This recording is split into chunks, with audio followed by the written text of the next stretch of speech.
took down my dick award because somebody was telling me to the other day, but now it's. I'm gonna just put it back right here. That's crazy, bro. The Jason Lee show. Yeah, you know him? Yeah, unfortunately. Are we filming? Yeah. What is unfortunate about Jason Lee? Nah, Jason Lee cool. I'm just saying, unfortunately, just because of what happened this year. What happened this year? I mean, am I thinking of the right? You're thinking Jason Love. Oh, yeah. I'm not even high. That's crazy.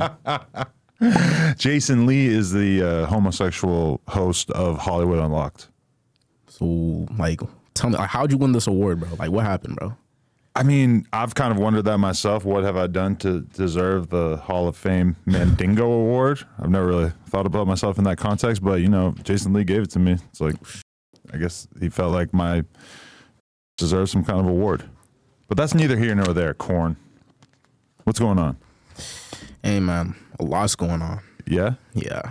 Hit me with the current events. I mean, current events, like, trying to get back into streaming. And I say trying because it's like, I don't really like just sitting down. Like, I'm the type of, like, I just like to move. Like, it just helps me think. So, like, with streaming, you know, like, you've been seeing the what's going on with, like, IRL streamers and all that. It's taking like, over. Yeah, like. It's an old art form. I've been watching Ice Poseidon and all these other people do it for years and years. But now it's like having this moment where even people like Steve will do it who never did that before are getting on board. And then you got Neon going viral every night. Aiden Raw's doing it. Exactly. Like, you got to think about it. Like, the people that watch this is like, they're living through these people. Like, they can't do it. So it's like, they got to, it's just, like, there's always been vlogs and shit, but it's different when it's live. You know what I'm saying? Anything could happen. But yeah, like, that's what I'm going to start doing starting next year, like January type. Right now, I'm just easing into it. So I'm still in the, like, I just moved, bro. I literally just moved out of my mama crib, like, October. You know what I'm saying? And so you're from where? So I'm from DC, man. I'm from the DMV, and I just moved to Atlanta. Okay. Yeah, and it's been chill as like, it's just nice. what made you decide to make the move? Hey, bro, I had three choices. It was Atlanta, Miami, and LA, and it's just like, money-wise, definitely Atlanta's better than those two, and it's also like, Miami's just way too crazy. It's just, I need to, like, just have more discipline before I'm living in Miami. I'm gonna be way too distracted. So it's like, the plan is I'm gonna live in all three cities. Like, I'm gonna have cribs in all of them, but I'm starting off in Atlanta first. Okay, so yeah, Atlanta. It's a business decision. Kind of more, you know, low key, but definitely a creative space, but also like close to home for you. Exactly. So it's, you know, like, it was just a business decision, honestly. right. So it's like, I'm really just using that as like training grounds in a way. Okay, That makes sense. So you don't think that DC is it when it comes to you doing what right you need now, to like, do? I don't know if you've been hearing anything about DC, but it's crazy, bro. You have 12-year-olds just running around with guns, like, they're crazy.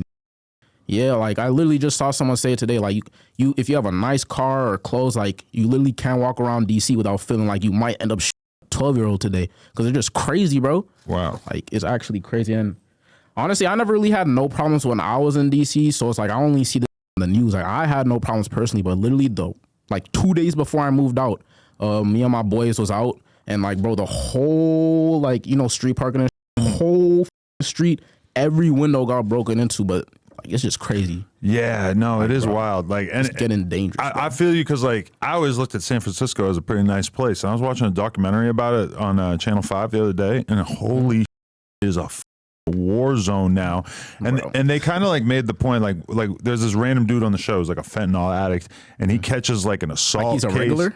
Yeah, oh yeah, it does nothing, like just smoking fentanyl all the time. And he caught a charge that in San Francisco they didn't even bother to prosecute him, and they said that if he got caught up for the same thing in a state that is more strict, like North Dakota or something, he would have got like 20 years. Damn, what the going on in San Francisco? They passed a law where like, you basically, it used to be that you would catch a felony if you stole anything over $400, I think, and now it's like $1,000, and they just basically, they're just not prosecuting anything. They got like open air drug markets and just got lazy as hell. Yeah, basically, and they decided to go easy on crime, basically, and like try to keep people out of prison. Kind of reminds me of that. I don't know which city was it. This is in Canada. Like, it's like every drug is legal, and it's just crazy out there. Vancouver and all in the Northwest. This is something that they're trying out, and I don't think it's really going that well. Nah.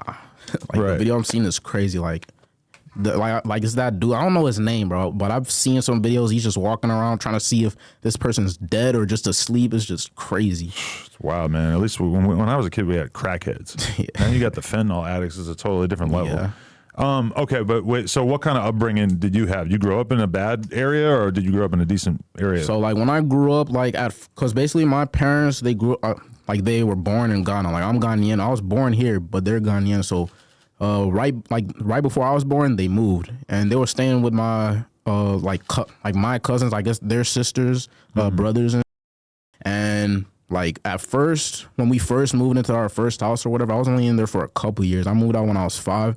But it wasn't bad, but it wasn't like no suburban. The second house we moved to, that was some suburban, bro. And then like a lot of crazy.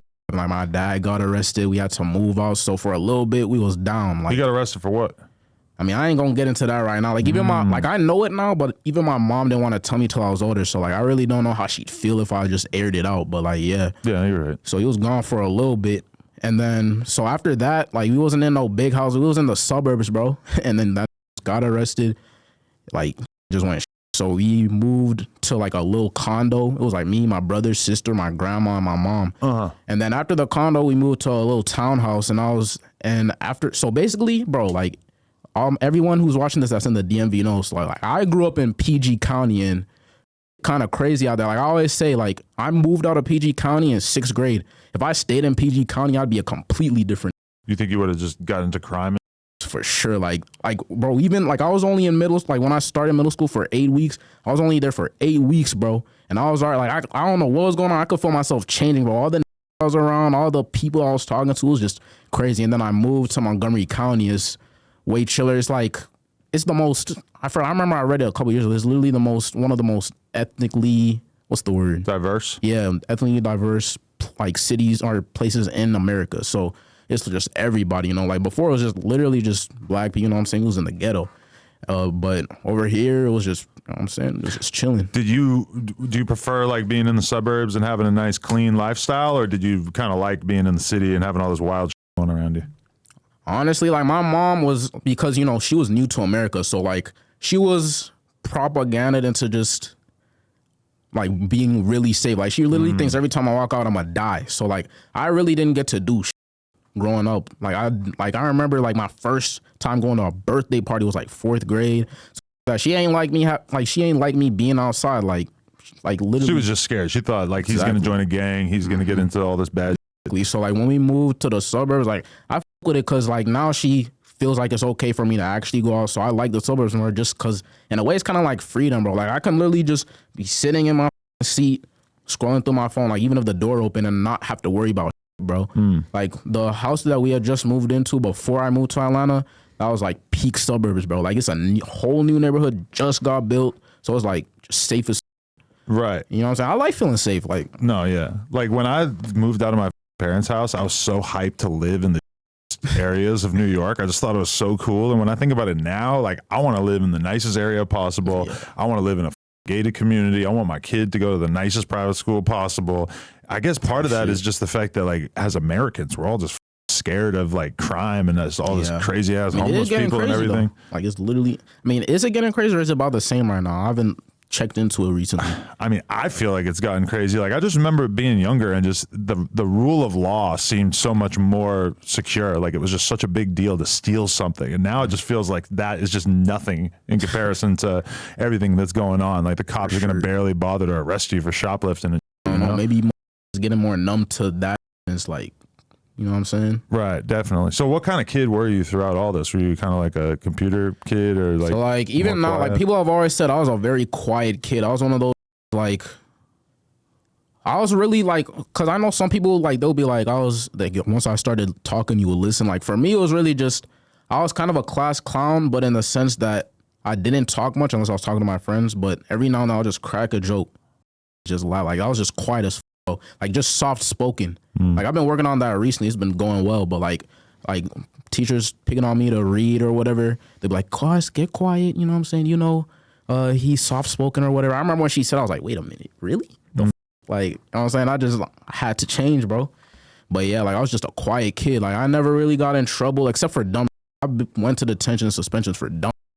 Like but it really just, I don't know. I really didn't really get into trouble or none. Right. I was really a smart kid too. Like I was in like an engineering club, you know what I'm saying? I won first place in the school, and we did a competition with other schools. I literally won first place in that. So I really thought I was going to become an engineer when I was growing up. But as I grew up, like my mom was trying to put me in programs, and it's like for me, I like doing shit because I want to do it. Like I feel like I'm in control. Like once I'm doing shit where it feels like, damn, like if I had to choose, I wouldn't do this. Like I just can't do it. Because like the stereotype of immigrant parents is that they're super strict and they are super serious about education, and they want you to just basically get a boring ass job, but the one that's going to make as much money as possible. Were your parents pushing you in that direction? Yeah, for sure. Like even now, like she still wants me to like, cause right now I'm taking a break from school. Like I was in college, but right now I'm just on a break, which really, I say break, but it's like I'll probably go, like I think I'll go back in a couple years. That could be 2 years or 10 years. I don't know. Just depends on how I'm feeling. But right now, I'm just on a break. Like she still wants me to play it safe, basically, because she says it's like a safety net. But it's just like the shit I want to do, at least for right now, like college can't teach me. Like the last things I was doing in college, because at first I was just doing general education while I figured it out or whatever, right? And then I started like, you know what I'm saying? Eventually they push you like, you have to choose something. So I was like, bro, I just choose communications. Like when I chose communications, I was already like planning my escape to get out of here. Like my mom was just strict as hell. Like it was just annoying me, but. You know Unghetto Matthew? Yeah. So I interviewed him the other day, and he actually said something that I haven't really heard other people say too much, which he's basically said that he felt that he f***ed up by staying in high school because he had because he had some viral going on, and like his music was starting to get attention, and he going viral on YouTube and all that while he was still in high school, and his parents basically like convinced him to, you know, stick it out and just stay in high school, and he feels like he kind of lost the moment in terms of his music. He actually said, he said, I would be Lil Uzi right now if it wasn't for the fact that I stayed in school, which normally people don't talk about staying in high school like it's a mistake, but definitely like with you right now with the college thing, like you don't know if you're going to have the opportunities that you have right now for, you know, in 2 or 3 years. And it was funny too, because when I chose communications, but we're in class, they're talking about networking and all this other shit. I'm sitting there because this is like 2022, right? Like beginning of 2022 was the last semester. We're sitting in class and like they're talking about, name and experience and this and that. And I was sitting here like writing the shit that I've done. I'm like, bro, it don't even sound real. Like we're supposed to like get in and talk about it. So I would always like minimize myself in a way so that, because I don't know, like it just sounds like cap when I was writing it down compared to all these other college students.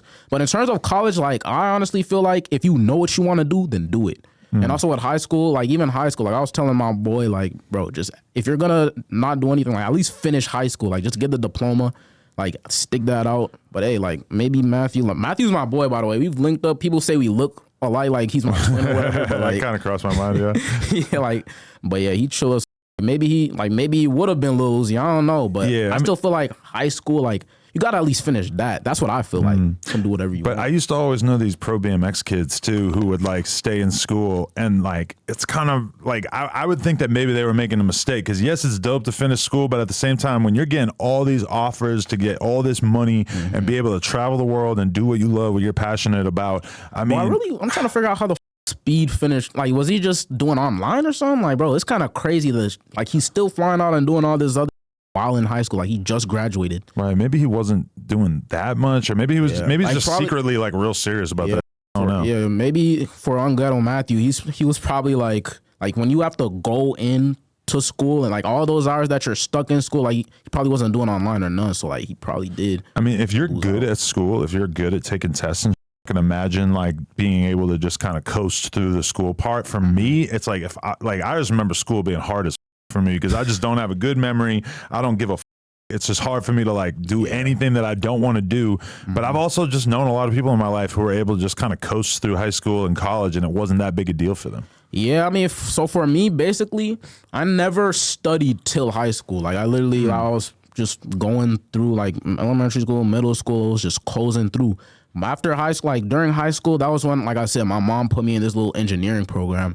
And that's when I started. So at first, 9th grade was normal. 10th grade, normal. But 11th and 12th grade, so 11th grade, I would have the college professors pull up to the school. And we would, because it was a program, right? So we would have our classes. at there. And then 12th grade, it was basically dual enrollment. That's what it's called. 12th grade, I was just like, I wasn't in high school in 12th grade. I was literally in community college as a senior. Like that was my senior year, just going to community college, bro. And that must have felt cool having all these older girls around you. Yeah, it was kind of cool, but bro, like, no? I don't know, bro. It was hard to make friends and it was just, I don't know. It was just weird. But like, okay, when did it become obvious to you that you were smart enough to skip ahead like that? What do you mean skip ahead? Like be able to go to college early and everything like that. Like, did you just always have a super easy time in school? Yeah, so it was super easy, but like I said, it was always easy for me until high school. So after high school, like I started studying and shit, but it was like, since I'm doing all this college shit, and for me, like, bro, I don't know if you're like this too, but like, if I don't want to do something, I'm really not gonna do it. Like, I don't have no motivation. I can't just sit there and like stick it through, bro. Like if I go to prison, bro, I'm escaping. If I don't want to do it, I ain't doing it, bro. Like that's what I was just trying to get some people to understand that. And it's like, if I want something to do it, I have the drive to do it, I'm gonna do it. Like it's gonna happen. Like, you know. Yeah, I mean, everything that I've managed to accomplish in my entire life has basically been the product of me just having a really hard time just doing whatever the I'm told. And I just every time I ever had a job throughout my life, it was just hell. I just hated it. And I would spend the whole time thinking about how I was gonna, hustle or figure out some kind of scam or some so that I didn't have to work. Bro, crazy because like I've only had one job. Like I worked at McDonald's for 3 days. And like on that like last day, like I just walked out, you know what I'm saying? Said bye to my manager. I never went back. Like I'm pretty sure I still had the uniform. I don't know where it's at right now. But I literally just walked out. They never even called me back or nothing, bro. I just literally never went back in. And right after that, like this was literally like June 2018, right? Right after that, like literally I'm talking about next week, the that started the catalyst of where I am now was Instagram. Like I had a meme page or whatever. That next week, like I started going viral. Like I started hitting explore page and it was like some crazy coincidence. Like quit this job and then the next like cycle of my life started. So literally right just like that. Were you always just around online doing little creative things, or what has your online career been like? So like bro, since I was a kid, I've always been on the internet. I've always been scrolling through. I've seen a lot of shit. You know how some people say like they're numb, like they don't care about seeing gore and shit, whatever the I wouldn't say that because I never went out of my way to go see that, but it's just like I've just seen a lot on the internet. Like I just know the ins and the outs of the internet. And then as time went on, as like Instagram and all these other apps are progressing, I'm seeing these other people do this and that. I'm like, bro, I could easily do that. I started it, was trash. Like shit was going bad. You know what I'm saying? I screenshotted it on my story when I made the meme page. I'm like, yo, everybody follow me. It was like 4 of my friends followed me. I'm like, bet, I'm gonna remember this. And like this is like 2017. It took like 9 months before like I started picking it up. But yeah, it was just like, I don't know. It was basically since I was a kid, I was gathering knowledge without realizing it that would help me to where I am now. Like that would help me to just boost everything that I'm doing. And that's why the internet's crazy if you use it right, because there's infinite knowledge that you can just pick up on there, but you have to really want to learn and you have to be willing to pay attention. Like even just the podcast space, like you can just listen to all these super smart, successful people have conversations and that information's right there if you're willing to actually like go for it. Exactly. But I'm telling you, like this next generation of kids that are raised on these phones and iPads that are just have that shit in front of them, they may be a little weird, but like watch out for them. They gonna be wicked smart, but they're also gonna be really, really dumb. Like it's gonna be 2 parts of the spectrum, bro. Really, really smart people and really, really dumb. Like, I'm excited to see what happens with the next generation. Like I really want to see this. The thing that scares the shit out of me is when I see like a TikTok it's called like a stim TikTok, where they'll have it's like stimulation, like they'll have like a podcast clip and then they'll have like a crazy fast-paced video game clip below it, and just realizing that helps keep kids engaged, and then realizing it's also working on me, and I'm just staring at the video game footage and it's helping me to focus on the podcast clip. That scares the shit out of me for the future generation. Because they're doing it as kids, bro. Literally just yesterday, I'm literally listening to whatever I was in like a Twitch stream or whatever on TikTok, and it's just a person doing parkour on Minecraft. I'm like, bro, why is this working on me? Like, what the? Yeah, man, that shit crazy. Weird, but okay. So you start doing the meme page thing, and like, when does it actually start to hit? So it started hitting. So when I hit that explore page that first time, like ever since then, I was just steady growth. So like by the end of the year, Like literally, so by the end of the year, January 1st, I hit 10K. Like on January 1st, start off the Instagram? year. Yeah. Okay. Start off the year, like 2019, January 1st, New Year's, I just start off, I get 10K. And after 2019, though, that's when shit got a little rocky. So like Instagram stayed deleting me. Because, you know, when their shit's changing or whatever, like you can't curse, you can't do this, blah, blah, blah, blah, blah. And normally the algorithm doesn't care, but all those old posts, anyone with a report bot could literally just go through your shit, get you clipped. Like, I don't know what was going on with those people. It was these people called report guys. There was like literal gangs, just internet people that just did not fuck with people that post memes. Right. So they would just be constantly clapping my accounts. And so with Instagram, what I'll do is I always use Twitter, but I only use it to make my memes. Like I'll literally like do my little caption, post my picture or the video, and then edit it together, throw it in a post. That's how I did my shit. So when my Instagram was banned, I just went straight to Twitter. And I was forced to be on Twitter. Like basically, I was forced to be on Twitter. I never chose Twitter. Like I just was forced to be. Like I'm just an internet guy. Like I gotta be using my phone. I gotta be seeing shit. And if I'm not gonna be on my Instagram shit, then I was just gonna be on Twitter. So I started learning, right? A lot of people like NLE Choppa and Blueface who tweet a lot. It's just because they have been like permanently banned from Instagram. Yo, literally both of them. Like, but with Twitter, a lot of people, tell me this truth. This is a cycle of Twitter, right? You download Twitter. You're like, what the fuck? I don't understand anything. You delete it. And then you come back, whether it's months or years later, you come back, you start using it again. You're like, yo, this shit kind of fun. And that was the kind of shit that happened with me. So like, I was like, this shit kind of fun. I still miss my meme page though, but this shit kind of fun. I get my meme page back like December, right? And then my Twitter gets clapped. So I'm like, fuck it. I got my Instagram page back. I don't care no more.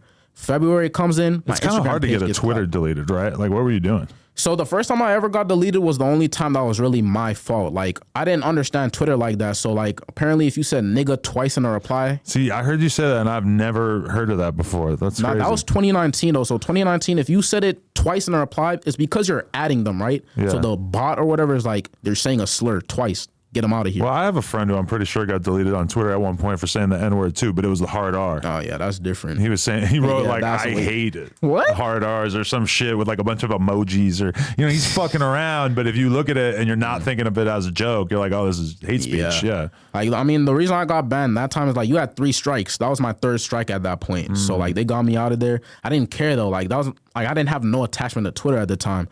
So like, Instagram got banned in February. And bro, mind you, this is 2020. You know what I'm saying? You know when COVID hit. This is March. COVID hit in 2020. Literally the week before COVID hit, I went viral for the first time on Twitter. And like at this point, I knew what I was doing. So like I just kept doing that shit. I was growing a little fan base or whatever. Like, and then COVID hit. And that was literally the blessing.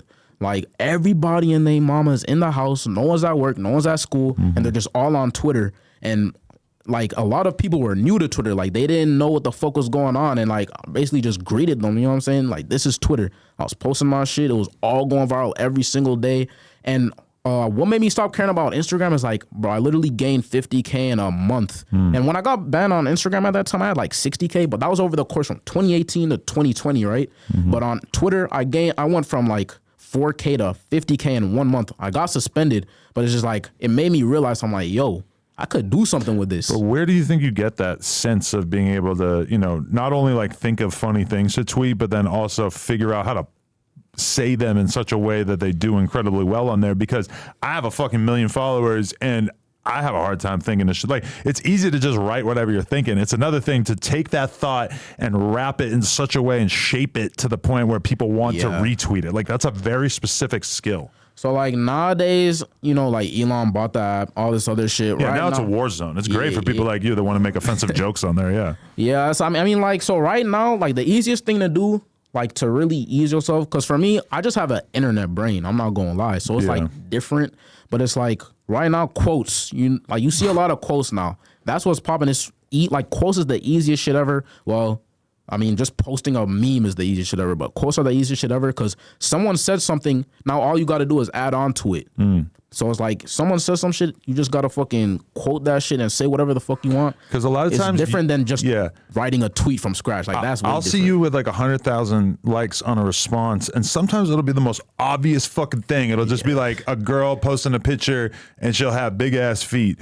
and you'll just quote tweet it and be like, "Bitch, you got big ass feet." Boom, 100,000 likes. I know exactly which one you're talking about too. Is that a real one? I just made that up, but it might have been influenced by one that I had seen before. This girl had big ass feet. I said, fee fi foam ass feet, like just big ass feet. That was literally like 2 days ago. Oh, okay, yeah. So it was real. Yeah. I mean, I don't know. Just quotes is just the easiest shit ever. And the algorithm favors it a lot. And then if you respond to it and put more responses in the quotes than or below it, then that a lot of times I think helps keep it going. Yeah, I don't really do the replies no more because like nowadays I just tweet and go. Like I'm just on the go. But bro, like I still miss old Twitter though because I like at the end of the day, to me, word tweets are the best tweets. Like it's what makes Twitter Twitter. Like words, like every other app, you're on TikTok, it's a video. Yeah. You're on Instagram, it's a picture or a video. Something special about just like a 5-word tweet that goes viral. But unfortunately, like I fuck with Elon Musk, yo. Fuck all the old Twitter staff. I really hope they're struggling to eat because they was just on dick for years for no reason.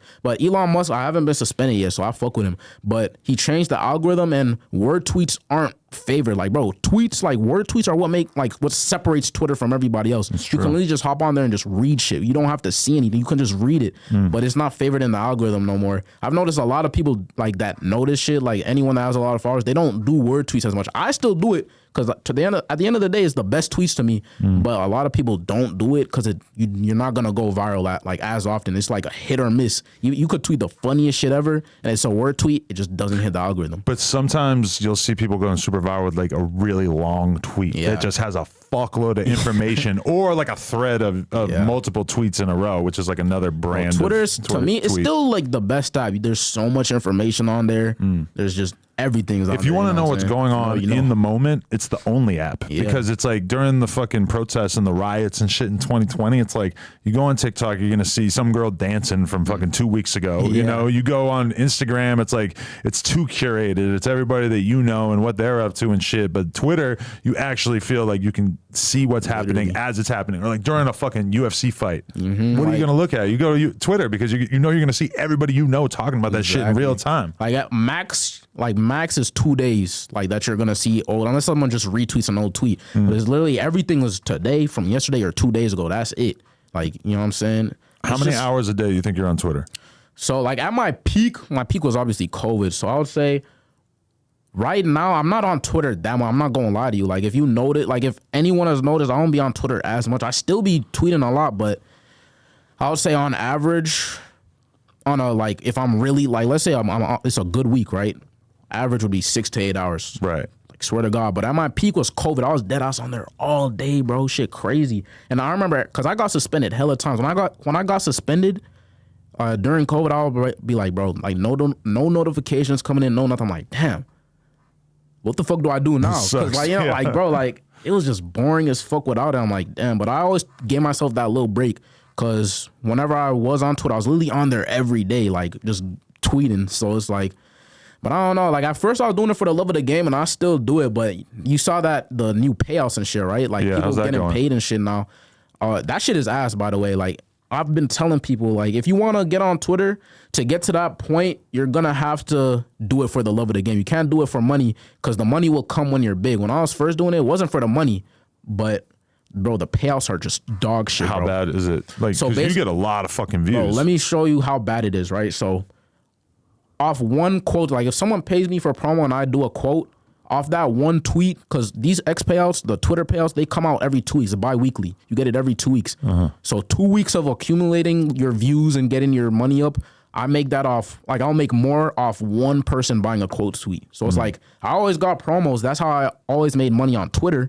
And like that's still the main way I make money on Twitter, not the payouts. Like those payouts aren't shit. Like what do you make? Like $1,000 a month, a couple thousand? Oh yeah, a couple thousand like off the payouts. Like that's it. Like that shit is not it. Like it's cool, you know what I'm saying? Couple extra rack, like you know what I'm saying. It's cool, but you're also one of the most viral people on the platform. And so think about how it is for everybody else. I'm saying like I could only imagine like bro, 2 of my friends that are actually big on Twitter like. That do the same shit as me, they don't even get paid because the other person, I don't know what it is with them, but the other person, like the other person, he put the wrong country and you can't fix it. So like they go super viral every single day. They have not made a penny. Oh, wow. So it's like they literally do it for the love of the game, bro. Like I respect that, I guess. Damn, yeah. Like, they're missing out on. I still haven't signed up for that shit. Yeah, and you know Ian Miles Chung or not? Yeah, but I remember him posting him getting like 10 grand in like a week. So people like him actually make the most off these payouts or whatever. Why? Because first off, they spam tweet. So like they're just accumulating like me. Yeah. Like I'll tweet every hour or couple hours. So like I'm actually I don't tweet as much as people think I tweet. Like some You people try to make each one count. Yeah, like I remember back then I used to tweet every hour on the dot. Like as soon as I'll know when I was going to tweet. Nowadays I'm just on a whim. Like I'll just, you know what I'm saying? It was different back then. But for him, he spams a lot and he just has engagement baiting tweets. Like he makes people mad and all this. And the main thing, like this is what people have to understand. Anyone watching this, cursing actually fucks it up. I think I would get paid more if I just didn't curse. Yeah. I'm pretty sure every tweet that I say nigga in, I just get $0 off that tweet. Like I can't like confirm it or nothing, but I'm pretty sure like, so with Ian Miles Chung, he's fucking spamming it. Like this is how you make money off payouts. Like listen, spam tweeting, engagement baiting, you have to actually interact with people. Y'all people be forgetting that you have to interact and you can't curse if you want to make maximum money. Like that's how you make the payouts. I'm pretty sure that's what really makes my payouts trash. I curse a lot. Yeah. And I just don't care. Because brands, like advertisers, really don't want to be next to edgy content. Like anything about abortion or birth control, shit like that. Like they go so hard. And now they have algorithmic AI bots that basically like can detect if a website has shit about abortion on it. And then it just won't run any ads on that shit. So that content, to be a publisher, to run a website that does content about like abortion and war and shit, is just like a terrible business to be in because you're not gonna be able to make any fucking money off it. And people also, they don't realize, like they think you get paid off the views. Like, you're getting paid off people scrolling the ads in your replies. You're not getting paid off how many views you get. You could get 10 million views, but if no one's checking the replies or if you have comments turned off, bro, you're not getting no money because it's all about people scrolling through your replies. That's how you make bread off the payouts, which is so weird that he chose like this one part of the site to monetize. It's just the responses. He knows what he's doing, bro. Otherwise, bro, I promise you, I would be sitting in fucking Dubai on a camel right now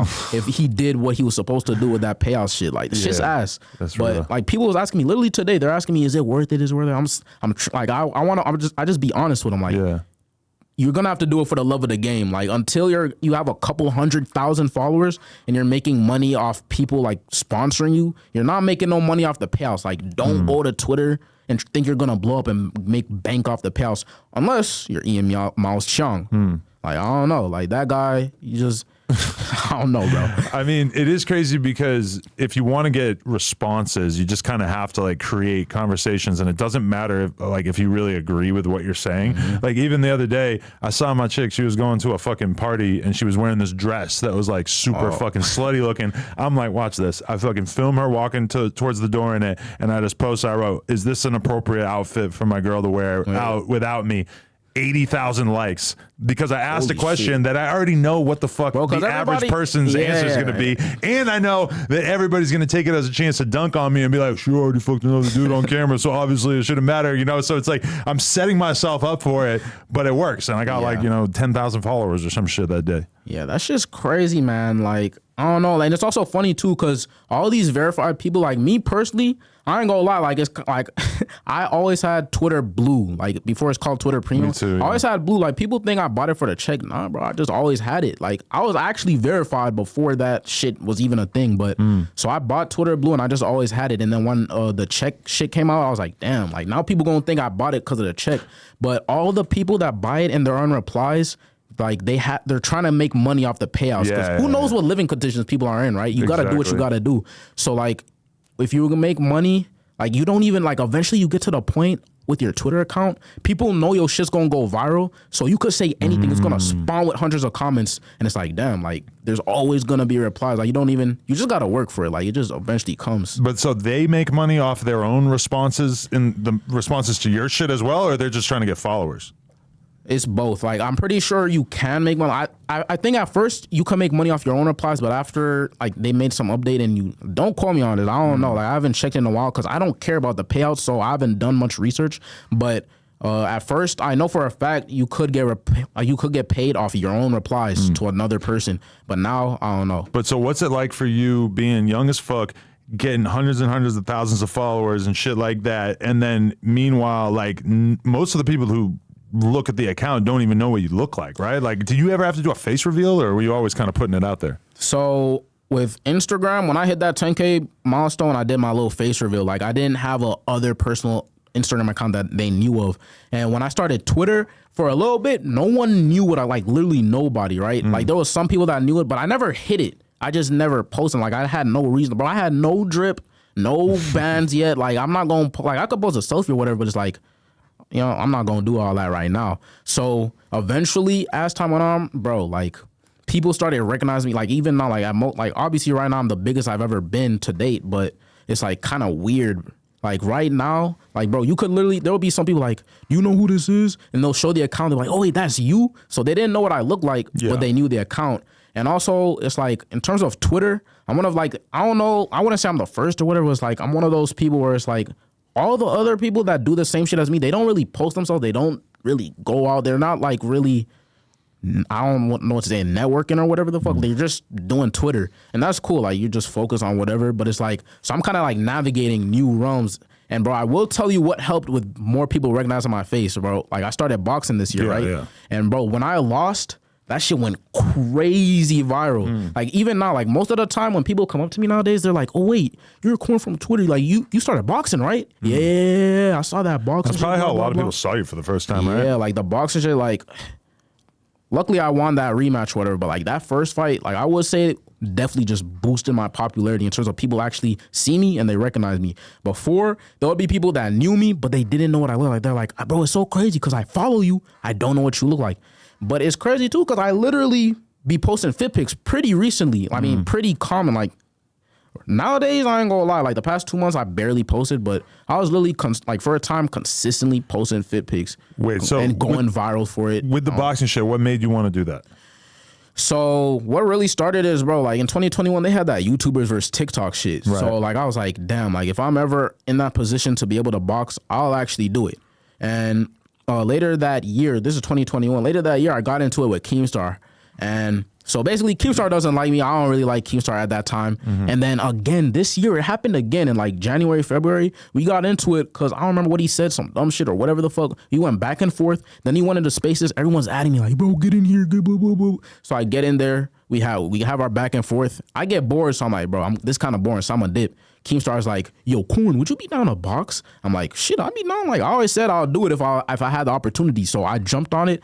I had no idea he meant like the shit was gonna be in like 3 months though. Like, that was, I still decided to do it because it's like, bro, I kind of want to do it. Like, had you ever done any kind of boxing or anything? No. Never did no type of boxing. Like, in terms of sports and shit, I was like a soccer dude, track. Like, that's what I did. I ain't even like, it's so crazy. When I started boxing, like, I just gained a newfound respect for those people because I was one of those dudes. Like, after a fight, I'm just cooking the shit out of the nigga. But now it's like different. Like, damn. Like, that shit is hard to even get to that level, bro. Right. Like, holy shit. So you didn't have that much time to train for the first one, but because I noticed like a huge change in your skill level. Like, you went from like kind of getting your ass beat on the first one to basically beating the shit out of him in the second one. Yeah, so in the first one, I wasn't at 100% either. That fight would have still been ass just because of the first fight. It would have still been ass, but it's even more ass because I was actually real life sick. And but the second fight, I was able to get like just polish my skills and I was actually at 100%. So I was like, finally, I actually get to like see what I do when I'm like operating at maximum. Like, this is how you know what I'm saying? But so who was that guy anyway? So funny story, like the first person I was actually supposed to box was another Twitter dude because they were trying to figure like, so like, because it's hard to gauge how big I am because Twitter is weird from TikTok. Like, you can have 6 million followers on TikTok and nobody will know you, but on Twitter it's like, so at the time I had like 500k followers, so it's like people know me, but it's like, unless it's another Twitter dude, how do you like match up with someone like as popular? It's so weird because a lot of actual famous people would have like 500,000 on Twitter, but like and then on all the other platforms they'd be kind of big, whereas you have just kind of like figured out how to blow up on this one specific platform as a way to gain notoriety. Exactly. But I was gonna fight this dude on Twitter. His name was Breezy. Shout out him. He actually chill as fuck, but he ain't have no visa. So they were trying to figure out, wait, who should he fight? They switched out so many people and they landed on this dude. This dude is called Unbear. You know what I'm saying? I'm probably going to fight him again as a trilogy. Oh, wow. But not 3 times in a row. I'm going to still fight someone else before that. But so yeah, he had like 300K on TikTok. This was like someone they had to get last minute. Like, I'm talking about 2 weeks before the fight.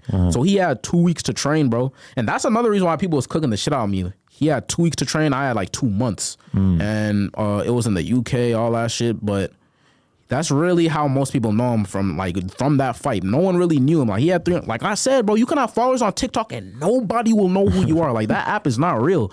But yeah, like it is. He's really weird. like nobody really knows him. Like, but okay, you lose. Like you finished the final round of the first fight. What's going through your head? Did you feel like you lost, or was it kind of all lost in the fog? So the first fight, that first round, I personally like that was the round that I feel like I actually did good. After that, that's when it's like, so like the first round, and after you were super out of breath too, right? Yeah. So after the first round, I said, I'm like, damn, like that's all my energy gone. Cause like I had, like, bro, I'm telling you. So the only shit I ate that day was 2 bites of a watermelon and 1 bite of a sandwich. Cause I woke up late. Like I was woken up late. And that was just I don't really like this like PTSD type shit. But so I woke up. We were supposed to be at the arena at 2. I woke up at 2.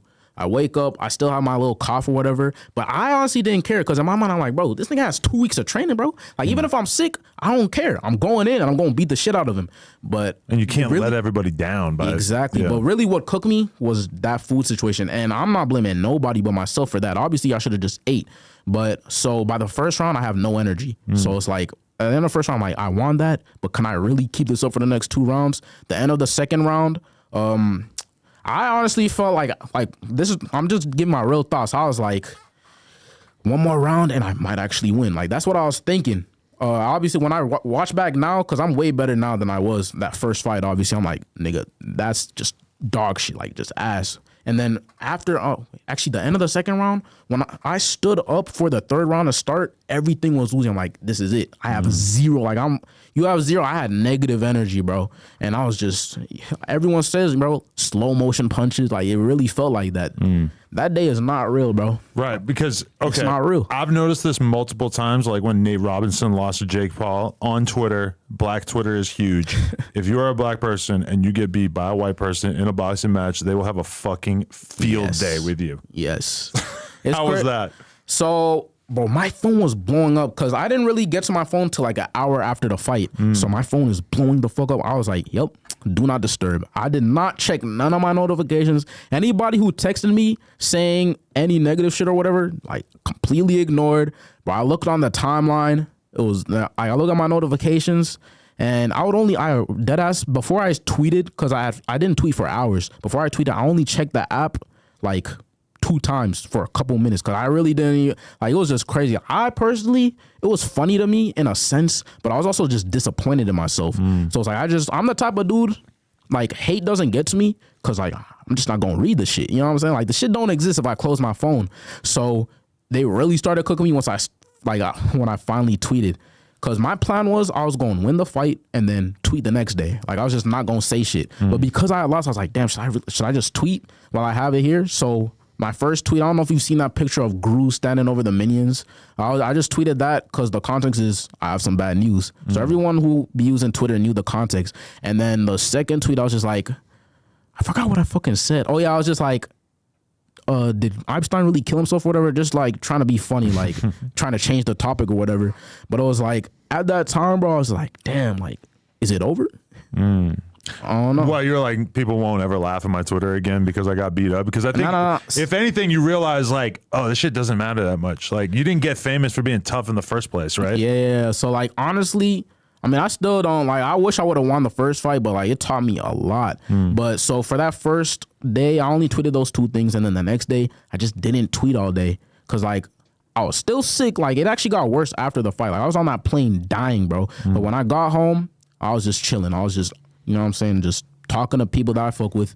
Wasn't on Twitter, wasn't using it. And then the next day, I'm like, all right, let's test the waters. I tweet something funny. Obviously, all the replies are people cooking me, but I'm still going viral. So I was like, y'all niggas is frauds, bro. Niggas was cooking the shit out of me. I thought niggas hated me, like dead ass hated me, bro. The way they was talking, but I'm still going viral on every tweet. So I was like, this shit only gonna last 2 weeks. They're only gonna keep posting those clips and shit for like a couple weeks. And I already barely read replies. So after that, I just literally stopped reading replies. I only get notifications if I follow you or if you're just really big or some shit.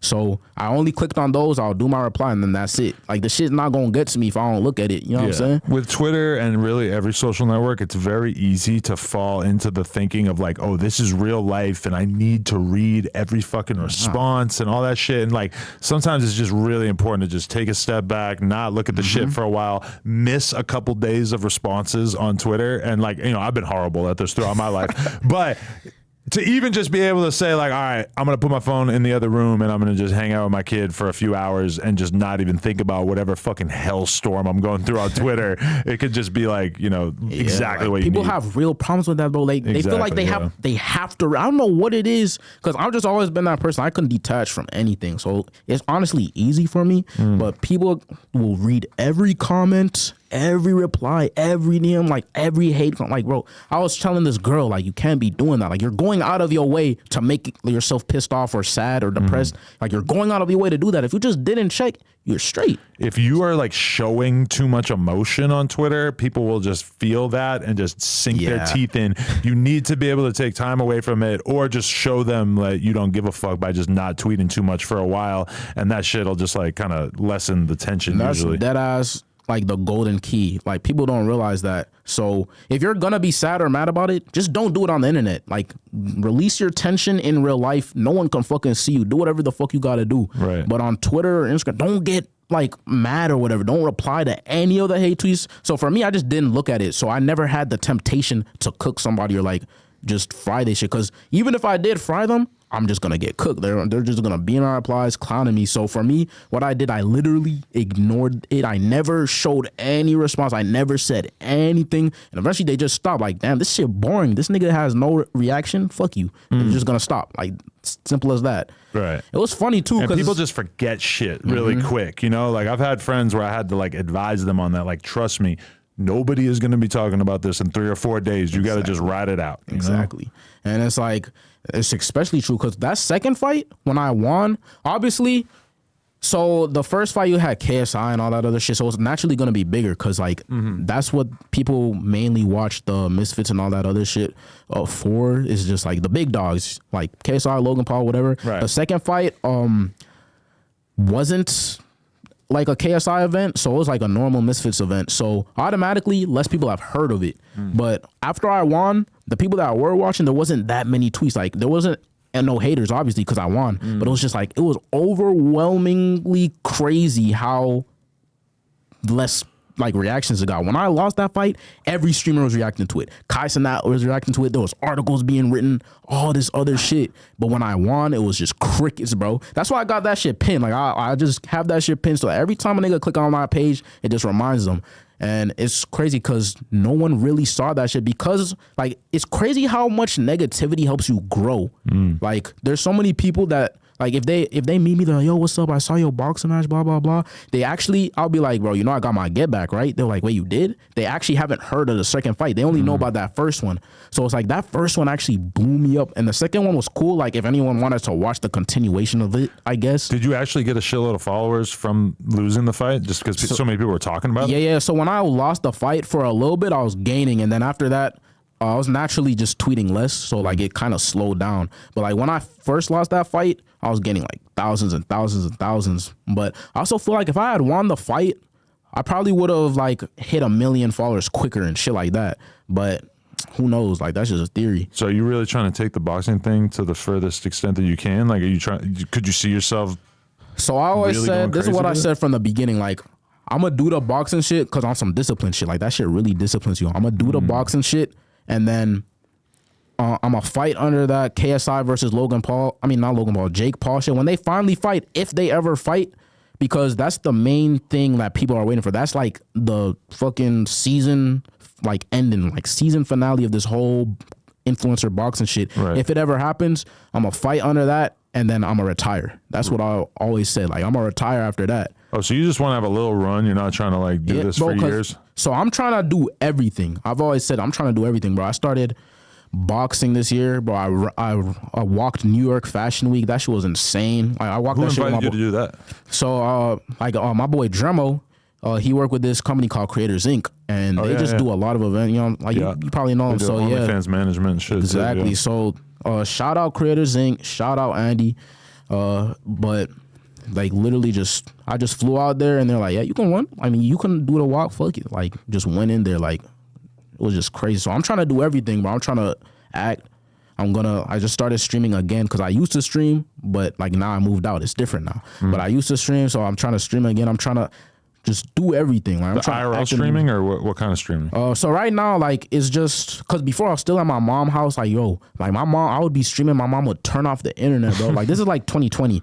My mom would turn off the internet, and that shit would piss me off. So I bought my own internet. I bought my own router, so she stopped turning it off. But it just wasn't hidden to me. Like I was like, damn, like this Twitter shit is just way more fun to me. So I stopped. But now I'm in a new house, new crib, new room. It's just a different feeling. So it's still kind of IRL. It's like half IRL. Like I couldn't get people on there. Like we couldn't like literally collab and do shit. That's like what I'm planning. But January, because I be out a lot. Like I'll be in Miami, I'll be in LA, I'll be doing shit. I'm like, imagine if there was just a camera and this shit was live. Like I feel like so many people have missed out on crazy moments because my dumbass don't really be doing video content. All my shit has always been mainly Twitter or like Instagram shit, but it wouldn't be of me. So all the shit I'd be doing, like there's probably so much crazy shit that could have went viral that people never know even exists. You know what I'm saying?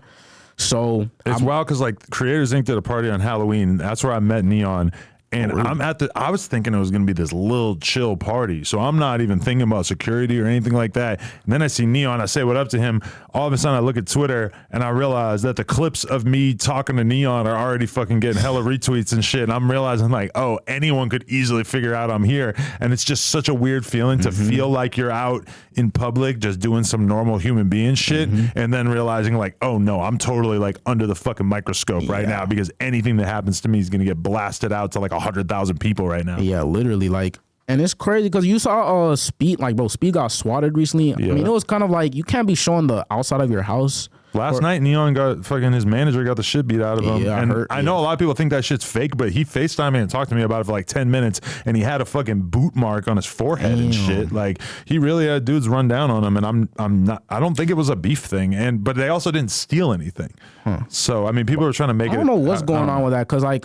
Neon has like fake getting jumped or whatever. Exactly, yeah. But like when I don't know what like which ones are real or whatever the fuck, but it's like when it finally happens, like the boy who cried wolf. Exactly. Nobody believes you now. Those 3 black kids who tied him to the tree, that shit was fake. Yeah, but then now he's having some shit that seems like it's actually real, and everybody like he just at a certain point he shouldn't keep joking around with that shit. But that's the thing with Neon, like just his whole fame. It's like, yeah, you got it, but you have to fake your death twice and all this other shit. It's like you reap what you sow. So it's like now when all this shit is happening, it's like nobody believes you. It's kind of crazy. But he couldn't use that to his advantage. There's so many people rooting for Neon to fail that like if anything does happen to him, everybody's just because nobody realizes how big he is. Like, yeah, he might like whatever followers or viewers, but it's like in terms of how many people know him, they'll like anyone who saw him before like his peak, like he's at his peak right now. Anyone who saw him before probably hated his guts. So now they see him and they just like hate, like they just want him to fail. The thing is that everything is fake for him because yesterday he was hanging out with Crip Mac at the zoo and shit,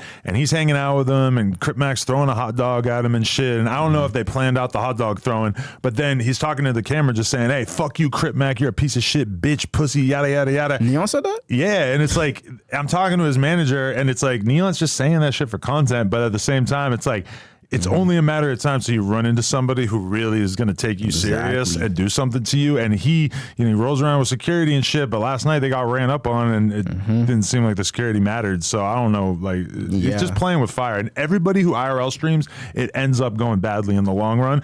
And I'm not saying that's going to happen to him, but it would not surprise me. Yeah, I mean, it just depends because it's kind of crazy. Anyone who gets to that level, there's some sort of shameless shit that they had to do to get there. It's kind of weird. So it's like once that's what people are seeing you for, and once you realize that's how you are getting views, you keep doing it, and eventually like you just bite off more than you can chew. Like that's just how it goes. Yeah, it's almost like letting some guy fuck your wife for clout. Bro, can we talk about that, bro? So I think that's how we first started talking, is because you quote tweeted the wedding video. Yeah. And it got like I can't remember the exact numbers. Bro. I think the wedding video might have had like 1 million views or 2 million views on Twitter. And by the time your quote tweet was done, it had like 80 million views. Bro, so talk to me, bro. So you're telling me you guys have been together for what, like 6-7 years? 7 or 8 years, yeah. So like she just never fucked a dude until you got married? Facts. Actually, honestly, the fact that it happened so close to the wedding was like not something that we talked about or that we cared about at all, because it's like nothing really changed with us when we got married.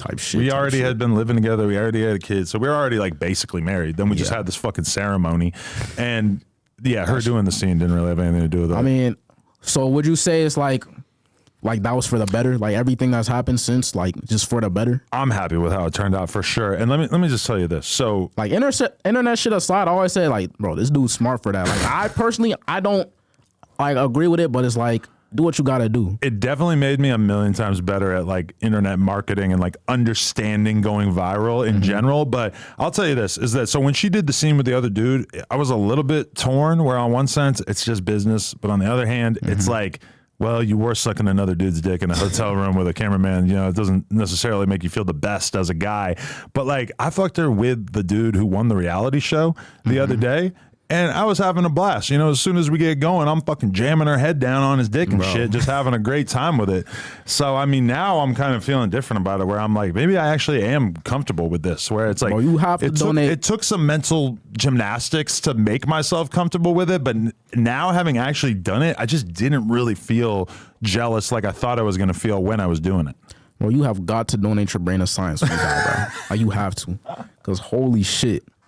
You know what it is to me too, is it's like, it was just an issue of me doing what I felt like doing / what was best for business versus my desire to not get made fun of on the internet. Yeah. And it's kind of like, for a lot of people like Neon, like he's baiting negative attention all the time. Now, granted, it's just negative attention because he's kind of a pussy, or he, you know, looks like a bitch or whatever, the way he acts on camera and stuff. But it's kind of like the same thing with me. It's like, all right, you can call me a cuck. If it's going to work marketing wise and it's going to make us all this money and shit, all right, So basically, I'll like, deal with it. you the sacrificial lamb of it. I'm sacrificing myself for myself Type shit. So it's kind of, it is kind of weird. Like because realistically, like I've never had a business like this, but the plug talk thing, the porn thing, it's kind of like we have to create controversy in order to get eyeballs on it. It's very rare that you're just going to do something that people are going to be 100% positive about that will also be viral. Yeah, like it's crazy. Like negativity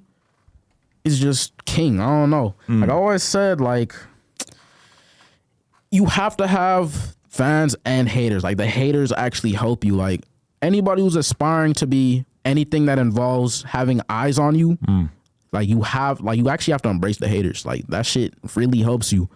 And honestly, I remember for a while, bro, because when I first started, like let's say like Twitter, when I first started, bro, every reply is really just dick riders. Like every nigga, like it was a thing at the time. Like when a nigga tweets, like it's just all positive. Like off the dome, blah blah blah. Like you thought, you know what I'm saying? You just did this shit. Like a couple years ago, if you had one person who commented the same exact response on your tweets, you would think that person was insane, and you would be like, "What the fuck is wrong with this dude?" That is so normal now that you would never even notice or think about it twice. That because people are just chasing clout, and also it's helping you to have people responding, even if it's annoying. Exactly. Like I remember when I was first blowing up, people realized like if I turn on his notifications and I reply as soon as he tweets, that shit has a like way more chance of going viral or whatever the fuck when his tweet goes viral. So I had a bunch of people that would have my notifications on. You have the normal people that are just reply guys or just fans. Then you had the haters, and they would reply with some crazy shit. But bro, I remember this one time, bro. So this is before I really was showing my face. My face was out there, but it's like you have to go out of your way to look for it. This dude literally went through my tag on Instagram. So I had an Instagram, it's public. If you see it, you see it. But I didn't realize like my tags and shit was public. And I had just graduated high school. My mom posted like a picture of me. And mind you, I graduated in 2020. So like I was a COVID fucking grad baby. So my shit was like online or whatever. But she took a picture. This dude screenshots it, puts it in a reply. He's like, "This you?"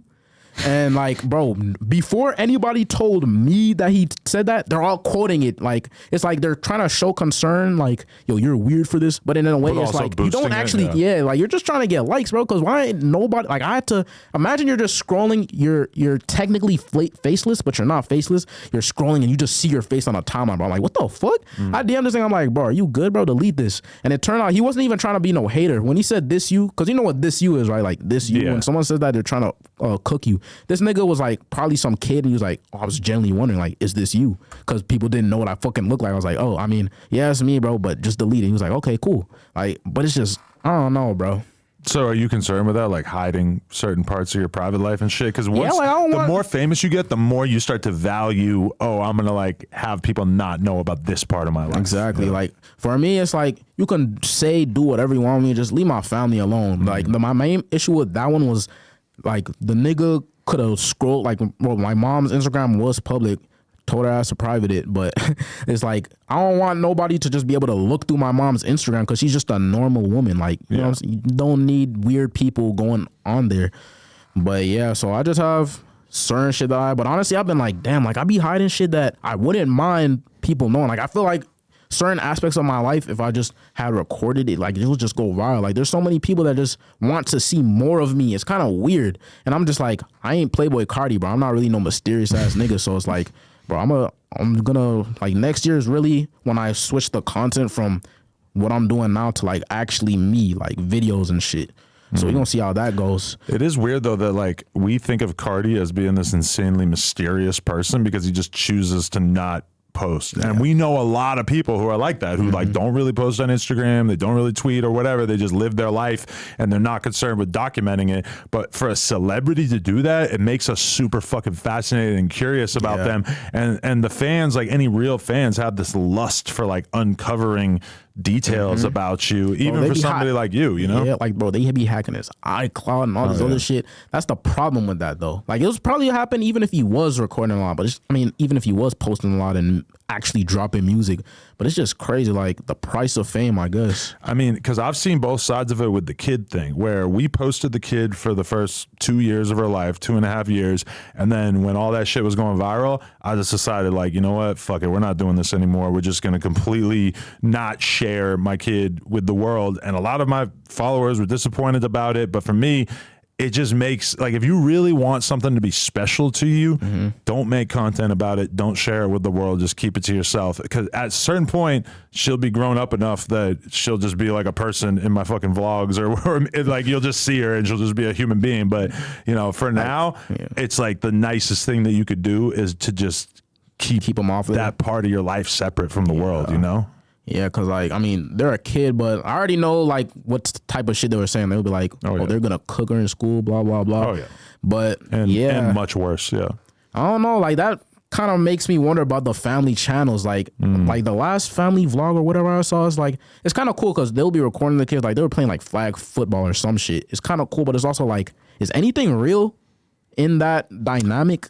A lot of it is fake as fuck because those people just have the incentives to fake everything. So I've seen Family Channel downfall videos where it's like, holy shit, they're pretending that they're getting divorced every couple of months, and they're, you know, just like, that's what rent do for real. Like, why are you pretending to get divorced? Well, and really fucked up shit too. Like the Daddy of Five channel was famous because of the fact that they basically had the kids kind of like hitting each other and shit to get these weird little viral moments of like one of the kids picking on the other kids. And it's like, holy shit, you have strayed so far from what being a parent is supposed to be. Now, luckily they were suspended by YouTube and stuff. And I feel like they've tried to make comebacks and people just cook them to death because they're such pieces of shit during that whole thing. I mean, yeah, there's like multiple lenses to look at it through. Because you remember that angry grandpa dude? Yeah. It's like shit like that, like it will start off as real. And then when you realize, like, holy shit, you get so much views out of this shit. Eventually, I don't remember when I stopped watching it. Like, I know he's dead now and shit, but I remember when I was watching it as a kid. I don't know at what certain point the shit became fake. Because obviously not every video can be real.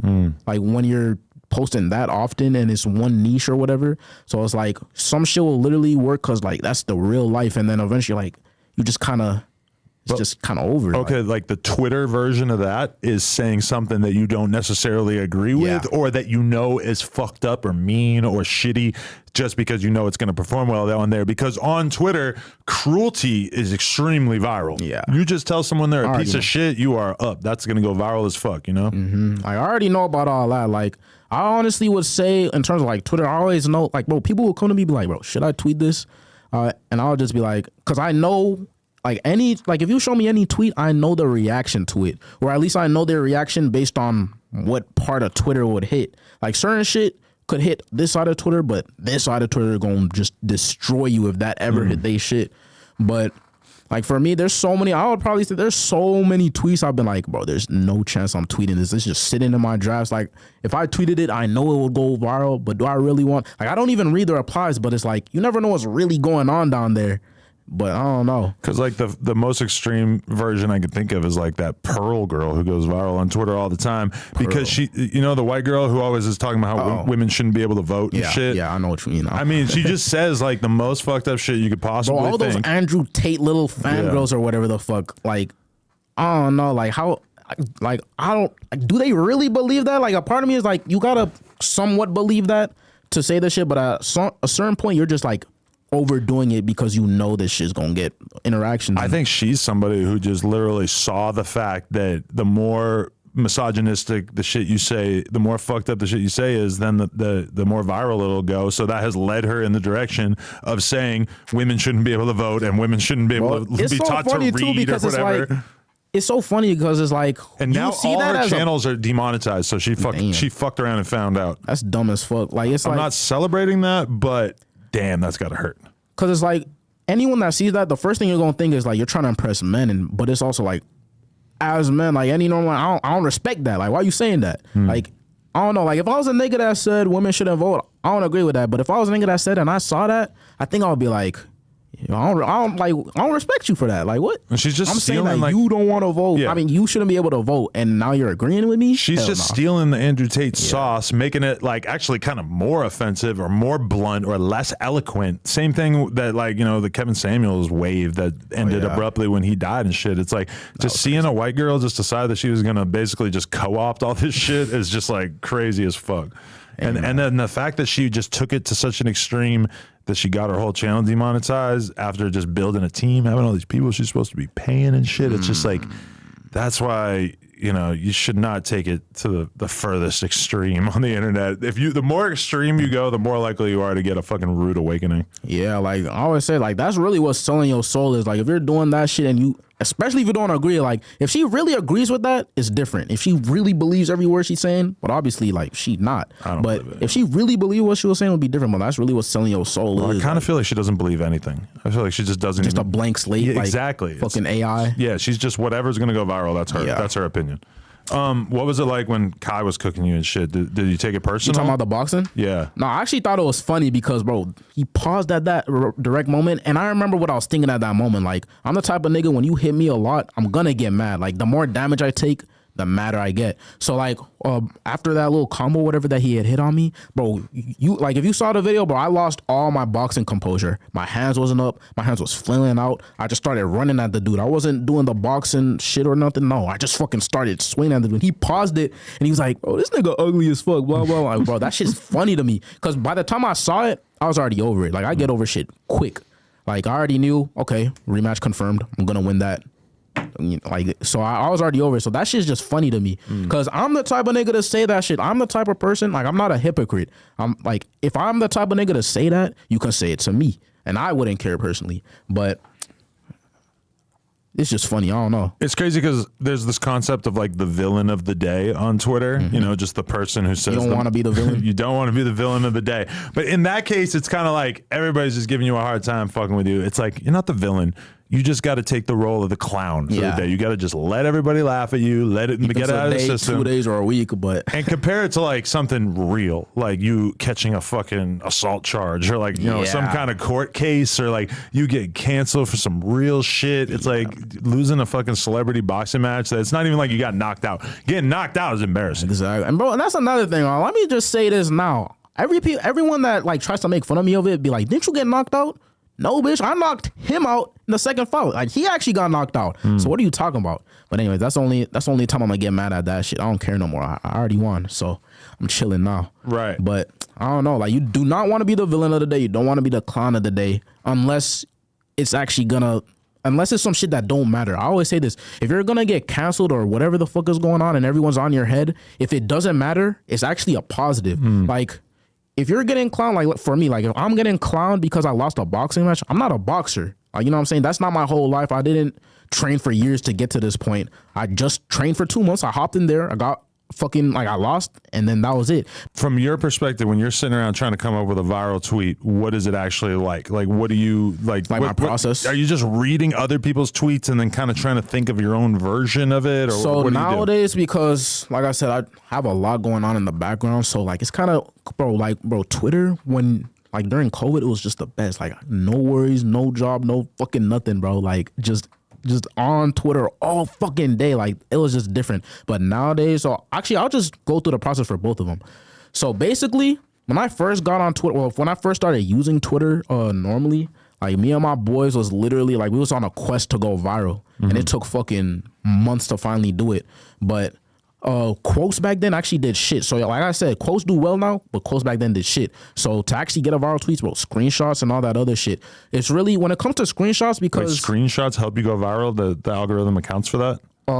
So nowadays, okay, so back then it was screenshot. Like, people want a story. You see the screenshot, you swipe to the next one, swipe to the next one. It's like, holy shit, that's funny as fuck. And the caption. So with those are really my forte. That's my specialty. Sadly, because I don't scroll on the internet as much as I used to when I'm doing shit. Like, when I'm just chilling at home, I do that shit all the time. So it's different. But like, let's say I'm on the go, right? If I just see some funny ass screenshots, that's my forte. I get the screenshots and I just cook up a caption. Like, it's just so easy. But in terms of word tweets, that just comes to me like deadass. I have so many drafts because, bro, with word tweets. So for me, like, I'm an account curated to go viral. I have so many tweets you don't see because I'm like, do I really want to go viral? And that's why, like, with Elon Musk, I'm kind of like on the fence with him, because I realized, like, back then, all these tweets that I drafted, if I had tweeted it back then, it probably would have did well. And now that I'm here, I'm like, damn, like, these word tweets, these just from scratch tweets, can't tweet it, because I know it wouldn't go viral now, because you can't, like, experiment, kind of. You know what I mean? Like, experiment. So it's like, especially, do you feel like that has been exaggerated by the fact that the For You tab is how most people look at Twitter now? So it's like viral tweets get a shitload of attention, and like when I do go to like my following tab and look at it, I see a lot of girls plugging their OnlyFans that doesn't get any fucking engagement, so I never see it on the For You tab. Yeah. I see people saying like, oh, I'm going live on Twitch right now, which like that never bro, goes it does viral. not hit the algorithm at all, bro. You know, all kinds of links. Like, I was thinking about the other day, I've been following the New York Times forever, and I don't think I see the New York Times links in the For You tab because Elon hates them, and because they, you know, it's just a link. It's not going to go viral, you know? Yeah, I mean, so, bro, I'll look on the following. I'll see niggas that I haven't seen for months. Because I really go on the following. Like, I'll go on the following if there's some live event. Like, let's say it's boxing or like literally anything going on right now that everyone's watching and tweeting. I'll go on there because I can actually see real time everybody's reaction. But I'm mainly on the For You page. And, bro, you really do miss a lot when you're just on the For You page. But for someone like me, because my account has always been curated to go viral. Like, back then, I used to just tweet because the algorithm was different. So whatever went viral, and the other shit, it was whatever. But nowadays, I'm just curated. Like, I just know what'll go viral. It's like, yep, this the one, tweet, and that's it. But back then, it was just different, man. Like, and especially with Elon's Twitter, because, like, bro, tell me if this makes sense. Before Elon, even if somebody didn't go viral, they would get like a little 7K likes just on average. But now, those people that were just average shit, they weren't going viral, but they had their little their following, or even if they hit other people's timelines, they would get a couple thousand. Nowadays, it's just like a couple hundred. Like, it's like, just on average, everything is lower now, if that makes sense. So an account like mine is different, because since I'm curated to go viral, and every time I tweet is just supposed to just be funny and go viral, like, the algorithm like just fucks with me. So it always gets pushed unless it's like a promo or whatever the fuck I'll tweet. I don't know, it's just weird. But it is weird too, because sometimes you'll have something that you genuinely want to say, but there's no viral way to say it. Yeah. So it's bro, like, that's why I have a second account for that. Like, it has like 20K, so that's where I'll just do that shit, just fuck around my followers. But yeah, I don't know. Like, a good way to explain this though, like with what I'm about to say is like in terms of Twitter, like bro, with everything I've ever done in my life, I feel like I'll get to the top and then like I'll find something new. Like bro, like it'll be some dumb shit like fucking like bro, I used to play Minecraft, right? So like I eventually got staff. I rose to fucking like head admin, owner of the fucking server, and it was like once I got like got to that level, bro. Honestly, a lot of weird shit happened where I had to stop. But basically, I got to that level, then the next shit pops up where I'm gonna start doing that. But basically, that happened with Instagram, and now it's happening with Twitter. Like everything I do, I just like I make sure I do the best, and then I get to that level, then I just upgrade to the next one. And I don't necessarily know what that's gonna be. Like who knows? It could be streaming. But basically, I've gotten to that point on Twitter. You know what I'm saying? I did what I had to do. I've done a lot of shit that nobody else can say that I've done, especially through fucking Twitter. Like I've done a lot through this little mincy bit. So just remember, like whatever I do, I feel like I'll raise to the top. And I just feel like whatever, it could be streaming. I feel like it's going to be streaming, but it really depends if I can figure out this IRL shit. Because this is a new territory. Same with the Twitter. So all new territory, but I don't know. Like somebody up there fucks with me. I'm gonna do well, bro. It's kind of weird because there's this thing that happens where people online will get famous for doing one thing. Like you see this with a lot of like YouTube essayist channels and TikTok shit. especially. They get famous for a dance, or they get famous for making videos about other YouTubers falling off or whatever. And then they get more and more comfortable and they start inserting more and more of their personality into the discourse. And a lot of times it's like, you didn't get famous for your personality. Yeah. You got famous for talking about this and making videos about this. And so then those same people sometimes end up getting like a lot of blowback. Like even somebody like Dream, who was viral for just playing Minecraft and slowly starts putting himself out there more and more, showing his face, and he's fucking crying on stage and shit. And it's like the people maybe don't love you as much as they loved this fucking avatar that they had before when you were just playing this game and nobody knew what you looked like. Yeah. So yeah, I know what you're saying. Like that transition from Twitter to streaming, who knows what it's Not saying it's going to happen to you. I'm just saying it's kind of like that's the worry, right? It's like maybe I'm dope at this one thing. Creeping in the back of your mind or whatever. But for me, I don't like, bro, I've just always never worried about anything. Like it's crazy. I've never worried about anything and it works. So that be happening with a lot of TikTokers. Like they literally make one content, they try and do some other shit. They're completely out the algorithm. Even if they try and go back to that old shit that was making them viral, they're done for. The followers aren't engaging. Nobody wants to fucking see that shit. So at the end of the day, could be rude, but you got to be blunt. Like you just have to be good at what you do. Just be good. Like whatever you're gonna do, make sure it's fucking good. Like if it's fucking porn, whatever, you just have to be good at making people talk about it to make all the horny niggas see it so they can fucking do their shit. Like that's how it works. You have to be good at what you do, whatever it fucking is. Just be good. You know what I'm saying? Be the best at it. Definitely. I mean, the problem comes when you accomplish what you were going for and you kind of realize like, well, maybe this isn't exactly what I thought it was going to be. You ever feel like that? Like, damn, I have all these followers. This is what I thought was going to be the best thing in the world, but now I got it and maybe it doesn't feel as good as you thought. Because I got suspended so many times. Always like before, I used to just be hanging on that thread of I'll get unsuspended and I'll just go on the craziest fucking Lil Wayne run and just this and that, but I never got unsuspended. So I always had to get it out the mud. And then now that I'm here at 1 million, it's like for me, it's just one step. So I don't really feel like that. It's just one step of a bigger plan. Like people always say this shit, bro. People will talk about some shit will happen, right? I'll do some crazy shit just because I'm a Twitter user. Like let's say I'll meet a fucking rapper or whatever the fuck. They'll be like, bro sold his soul just to be a Twitter account. And then I'll literally be like, bro, this is just step 2 of a 5-part plan. I ain't revealing the 5-part plan right now, but like went from Instagram, now we at Twitter. Like we only on the second part, like relax. Like I haven't done everything yet. Like every accomplishment is just one step to where I'm trying to go. You know what I'm feeling? Yeah, like when you were talking about even like doing the face reveal or showing yourself to the world, it's like, I just felt like for you, like you look cool, pause, no homo, all that shit. But like, you know, with the hair and everything, like obviously you know how to dress and shit. I just feel like people would like you more based on the aesthetic that you have and would probably want to support you. And I think even with like this interview, I know you've done other interviews before, but I feel like probably a lot more people will see this one. Yeah, and for sure. it just kind of like, I don't know, I feel like the people would want to support you regardless. Just and also because you just seem kind of like low key, humble, not a dickhead. You know, people like all bro, that. people that only see me on Twitter have this version of me. Like, nah, like everyone who knows me in real life, I just be chilling. And that's a funny thing too. Like with the whole face reveal shit, when I first started face revealing, I didn't post that much. Like it all started in like 2021. But before that, like it would just be like a selfie here and there. Cause like, bro, my hair was still growing and all this other shit. And like I said, everything perfect timing, right? So when I actually started posting fit pics, I had just started getting money. And like I had just like started dyeing my hair, whatever the fuck it was. And obviously it worked. Cause like, as soon as I started posting more people know what I look like they was fucking with me even more. But what's the amount of bitches swimming up in your DMs look like for a famous Twitter page? So listen, right? You have way more bitches the lower followers you have. I swear to God, I had all the hoes when I had 10K followers. Now that I have 1 million, and like, I guess, who knows?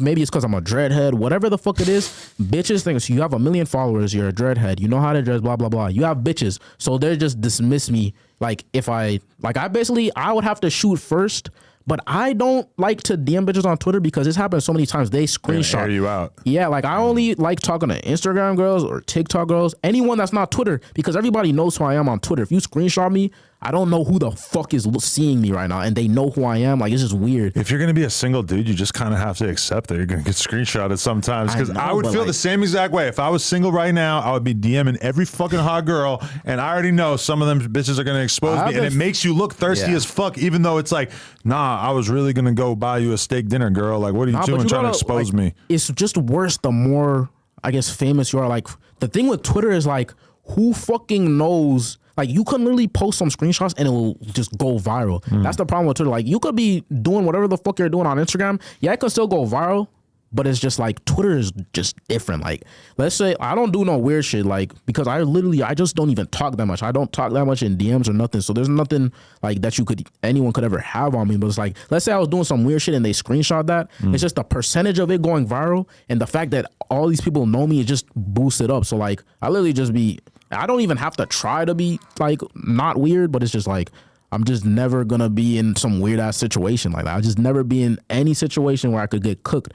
Like, if they're gonna screenshot me like saying, yo, what's up, or blah, blah, blah, or getting their number, like, you can go ahead. It's not gonna go viral. Like, they're probably gonna cook you, because why are you screenshotting that? You weird. Right. But as soon as the world starts to turn against you and they feel like they want to expose you, that's when all of a sudden, even the littlest dunks seem powerful at a certain point to people. They literally, bro, people have files on you, whoever the fuck are, like, bro, they're waiting for the perfect time to bring it out. I promise you. Oh, yeah. But yeah, like back to what I was saying, I'm telling you, when I had all the hoes when I was 10K, and right now, I be joking, but I literally say I'm washed. When it comes to bad bitch, I'm washed. Like I'm washed. I felt like that might take you to the next level if you had a young Miami or whatever in your life.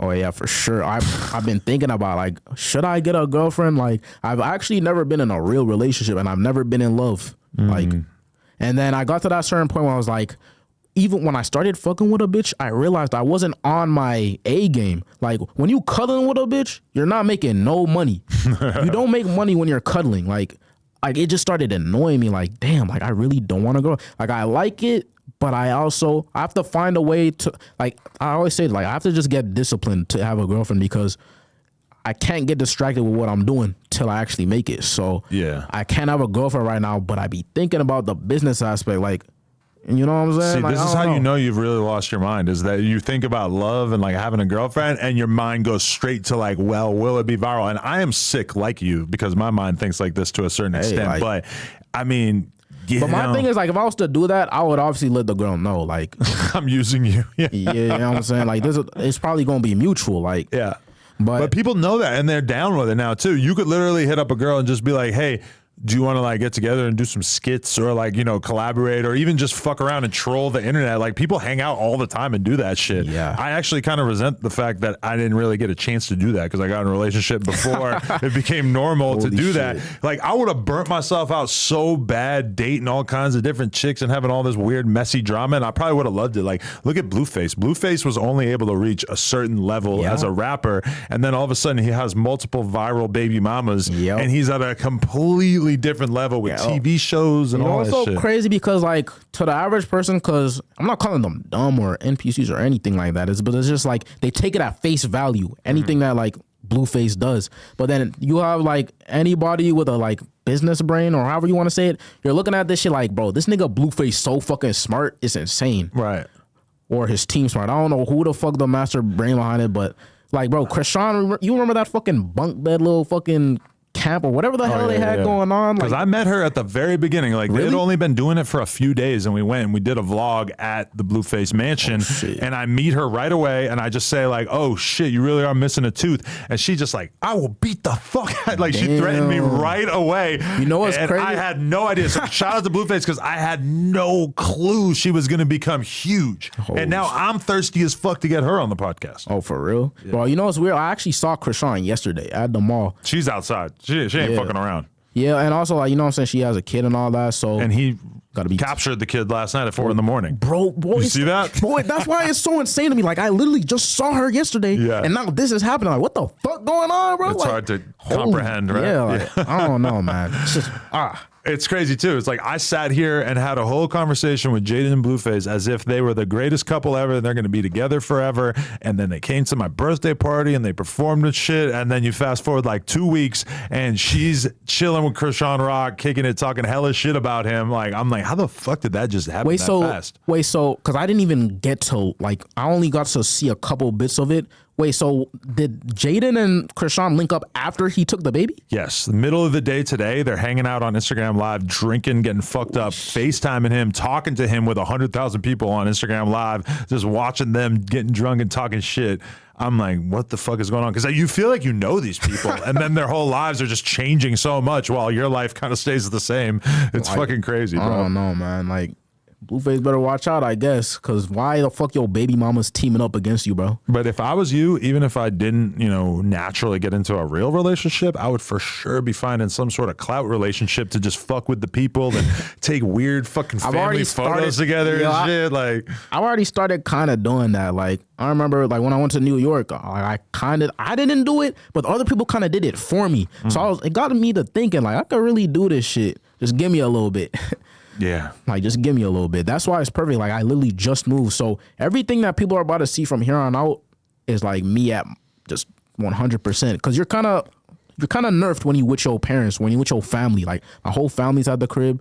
Like, but now I'm with my boys. Like, shout out Bliss. Like, this is my shit So right this here. is your crew or what? So Bliss is a movement, right? You know what I'm saying? You just bliss and bless. Like, you're bliss and blessful. Okay. It is what it is. So I'm with my boys. Shout out Rugrats. So we moved in together, and it's really on some business shit. Like, we all fuck with each other, and we just go so well. But we there to make money. So I have my brand about to drop, and two of the people there, they already have brands, so they already do that shit. You have one nigga on the side. This nigga is a fucking like computer genius nigga, and we have more people still coming in and shit, but like, this is just the start or whatever. But I'm about to drop this, and it's really like, it's starting off as a clothing brand, but you gonna see in the next couple of years. Like, shout out Dremel, he's like my right hand man for this shit. And then, So who do you look up to? Like, do you look at somebody who's like made it through streaming like Kai, or do you look at somebody who's made it through like fashion and shit, or how do you kind of like, what would your ideal route to blowing up be? so I look up to Mariah Carey. Really? That's my number one inspiration, bro. Think about it. Yo, every year she thinking goes about this, yeah. every year she makes a bag, bro. Yeah. Like, she found the infinite money. Like, I literally aspire to be that. Like, every year without having to pick up a finger. Like, holy shit, bro. I don't even want to talk about it too much because I'm just going to get into overwhelmed. But Mariah Carey, you are my number one inspiration. I love you. Yeah, no, that is the best when you can create something that will just work for a long time. Like it's one thing to do a stream. I've done a million streams where we talk about the news, we talk about fucking whatever, but the feeling when I do an interview with somebody like Kai or X or whoever, like that Kai interview has like 6 million views, and it didn't have that many when I dropped it. It's just like over time, just that interview from super early in his career, just having people still keep going back to that. I don't know. It's like a special feeling content. Like, when like you discover someone special early, And just having like the definitive interview of anybody early on is like the best fucking feeling. So I'm always kind of trying to go to that. Like, if you end up being as big as Kai someday, this will be just such a fire part of my collection of interviews just because it's like a really raw moment where maybe you don't even 100% know what you're going to end up being in the future, you know? Saying, yeah, it's honestly kind of scary. Like I said, I don't never worry about anything, but it's also kind of scary because who fucking knows, like, just like what, because you like, do you have like an ideal version of yourself, like what you want to be, or like at least when you're younger? Like, you know what I mean? It's the weird thing about it is that you just keep doing little things and then certain things work. And then so you keep pursuing those, but then you kind of zoom out and you're like, oh, holy shit. Like my life is this one specific thing. And it doesn't really feel like I didn't know it was going to end up that way. I've just been like throwing paint at the wall and just trying to make something work for all these years, you know? Yeah. So it's just like, it's scary to me. Like, it's not scary on nothing bad. It's scary to me how, like, whatever I end up being, like, I don't even know. Like, I don't have the complete image yet. Like, I can't really see it yet. But to me, it's scary, but it's exciting. It's an exciting feeling because who fucking knows what's going to happen. Like, every day I wake up, I'm just excited because, bro, despite the crazy shit about this world going on, like, to me, it's honestly fucked up. Like, it's kind of a game to me. Like, I don't know. It's just like playing this game, but it's still real life. But that's what makes it the game to me. Like, it's real life. I kind of constantly have that feeling of like, wow, the world is incredibly fucked up right now, but at least I'm doing a pretty good job of like managing to do my thing in this incredibly fucked up world that I've managed to be in. Yeah. Yeah, and not even in the porn stuff, but just in general of like just the shit that goes viral. It's like you're just kind of constantly playing the game and you're just trying to like keep it going. But at a certain point too, it would be nice to like really zoom out. I mean, that took a month off.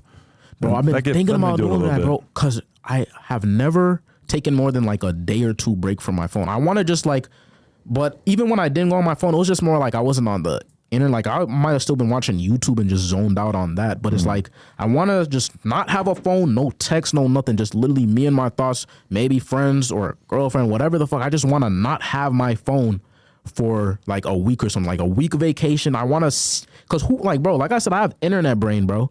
And that's why I say for this next generation, watch out for those niggas. Cause if this is how I feel and think and shit, I just don't know what's going on with them. Like I have never been without my phone and like, or any device or anything. Like, it's kind of crazy to think about. Like, do I really even know who I am? Exactly. I mean, I do, but it's just like, without this phone, let me like, do I really know who I am? Right before I started doing these interviews and shit back in like I think it was 2013 or something, I went to Barcelona for a month. And back then, internet shit was still way prehistoric in fucking Europe and shit. So basically, like, I would go out riding bikes with my friends all day and my phone would not be connected to the internet. I had infinite time to just think about exactly what I wanted to fucking do with my life.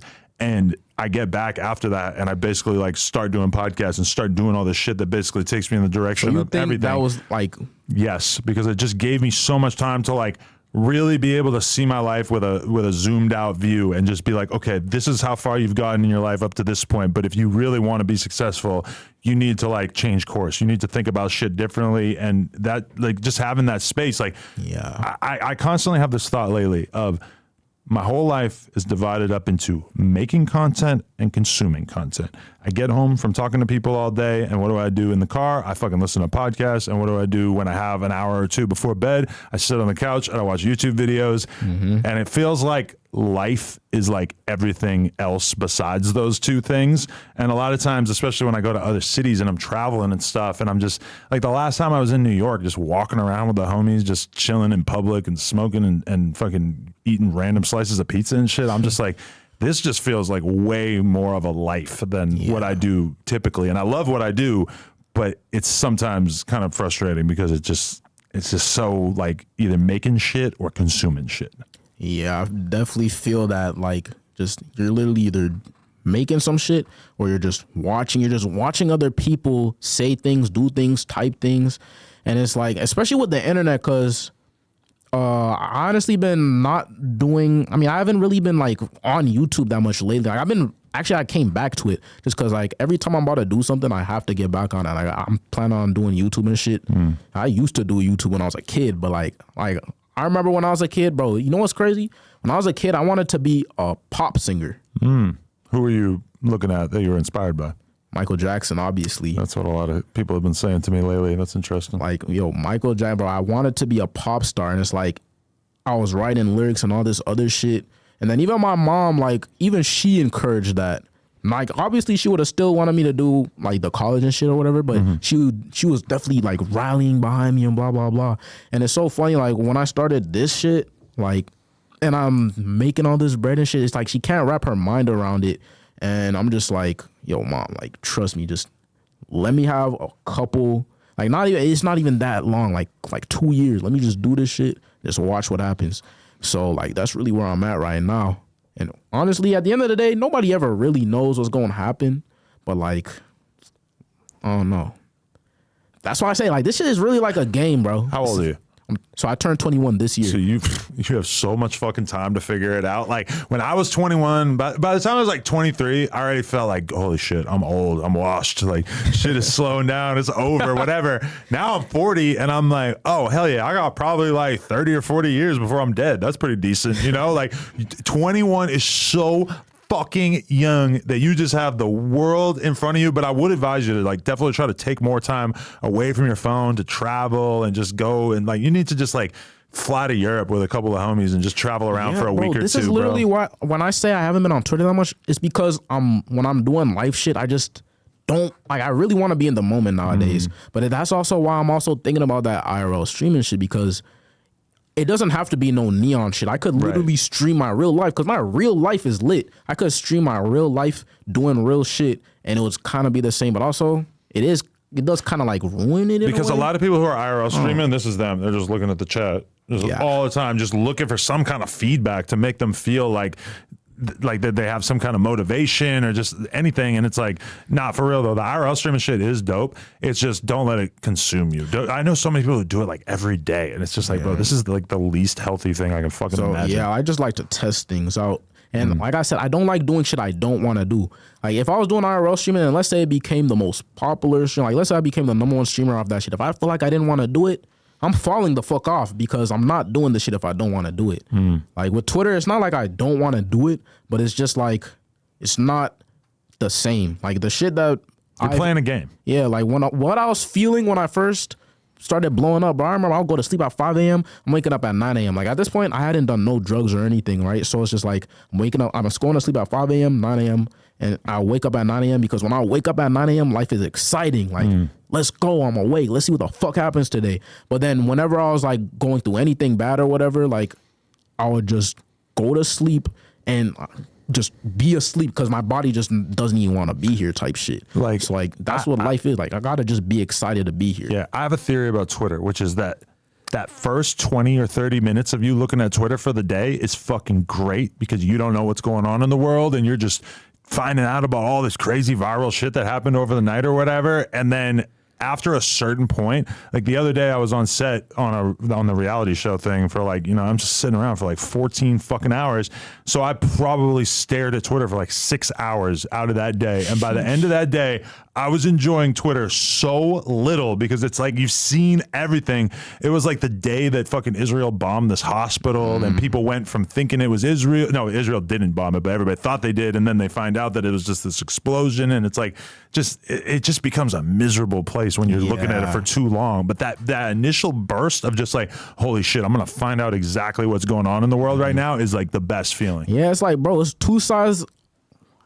What was I even going to say, bro? Like, it's just two ways to look at it, bro. Yeah. You'll see the best of people and you'll see the worst of people. Like, some days you'll leave Twitter like, that was cool. And then other days you'll be like, bro, people are so fucking dumb. I do not like this world. Like, you guys are just too dumb.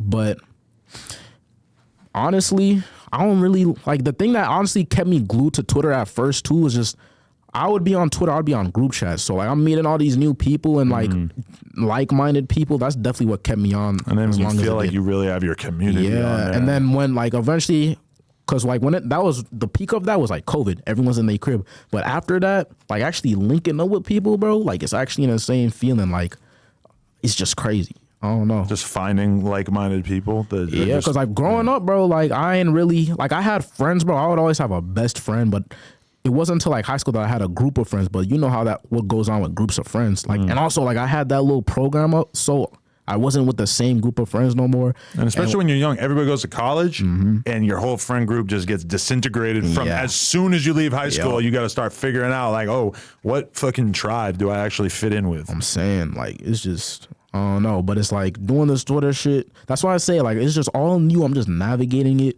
And like all these like-minded people, whether it's like-minded in terms of whether they're also going viral or whatever the fuck, or just like-minded in terms of like they see the potential in the app or whatever.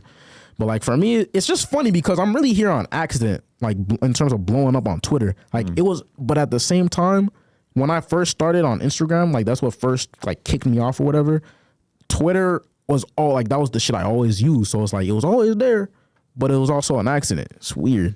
Yeah, it is crazy. But I bet you would have figured out how to blow up on some platform. If it wasn't Twitter, I bet you would have figured out TikTok or fucking Instagram or whatever, you know? I still feel like I'm going to figure it out. Like, telling you, man, I'm on a fucking mission. It is crazy, though, how many people I know who basically started their career by being a fan page or like a fan account. Like, like I have a dude who works for me now who just literally was watching No Jumper podcast and clipping it and had an account called like No Jumper, the best of No Jumper or some shit, and he's just uploading clips, and then all of a sudden I ended up the hiring internet is amazing, bro. Like there's so many opportunities. Like there's just so much money to be made in the world, bro. Like if I start talking about that, I'm gonna ramble forever. Like I swear, bro. That's true. There's just too much money to be made on this fucking shit. I do have one more interview I got to do before the end of the night, but this was a fucking awesome conversation, and I have a huge amount of faith in you. I think you're gonna be ridiculously huge in the future. Appreciate it, man. I enjoyed this shit. Like, hey, man, I know y'all be cooking them, but bro, like, past the internet shit, you guys gotta remember, real life is real life, bro. And I fuck with you. I appreciate it, man. Yeah. Well, your first real sit down with the Cuck Master is officially complete. You survived.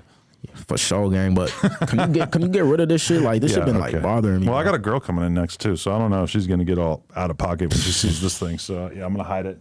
Shout out to Jason Lee. Shout out to Jason Love. Shout out to Corn. That's what we call porn, which is kind of awkward, right? Yeah, bro. I'm telling you, you're gonna see me. It's gonna be Cornsky. If you talk about porn on TikTok, you gotta call it corn. But meanwhile, you actually are corn. Yeah, I don't want that fucking. When people Google me, if I stay corn, it's gonna always be the food, and it's always gonna be like porn and shit. So like, I've always like it's crazy. It's on accident, but you're gonna probably know me as Cornsky. Oh, you're in that transition? Like I already, that's smart. It's kind of like, it's kind of like the full name already, but it's like, I haven't really changed to that, but yeah, Cornsky. Okay. Remember that. That is good. I like that. Yeah, being Googleable is very important. Like when I was trying to find information about you for this, I had to ask you straight up, like, can you just send me anything that you've had on YouTube or whatever? Because I don't know how the fuck I'm going to find it. I had to muster up any link I could find. Like, bro, there's just not enough video content, like video-wise. Definitely. All right. Fuck with my man Corn. We'll link to his shit in the description. Thank you very much. No Jumper, coolest podcast in the world. Check us out on YouTube, TikTok, Patreon, Instagram. Like, comment, subscribe, nojumper.com if you want to support.